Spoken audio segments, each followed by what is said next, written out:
تصاویر نظروں سے گزرتی ہے کہ جس میں ایک جانب کو بیان کیا جاتا ہے، دوسری جانب کو ڈھانپ دیا جاتا ہے۔ مثال کے طور پر جو ہے مسجد کے نلکوں کو بتایا جائے گا کہ دیکھیں یہ زنجیر سے بندھے ہوئے ہیں،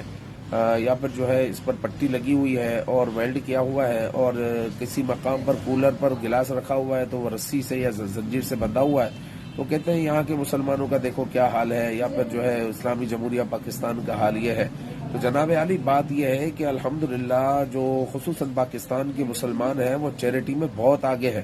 تو آپ ایک جانب کو بیان نہ کریں کہ جناب یہ دیکھو زنجیر سے لوٹا بندھا ہوا ہے، تو گلاس بندھا ہوا ہے، تو نل کا بندھا ہوا ہے۔ آپ یہ بھی بیان کریں کہ اگر زنجیر سے کوئی چیز بندھی ہوئی ہے تو وہ چور کی شرارت سے بچنے کے لیے جو ہے اس کو محفوظ کیا گیا ہے۔ آپ ساتھ میں یہ چیز بھی بیان کریں، اس کو بیان کر کے کہ کوئی ہے جس نے اپنی جیب سے کولر رکھا ہوا ہے، اپنی جیب سے گلاس جو ہے لا کر رکھا ہوا ہے، اپنی جیب سے روزانہ جو ہے کولر کو فیل کرتا ہے، کولر کو بھرواتا ہے، اسی طرح اس میں برف ڈلواتا ہے اور لوگوں کی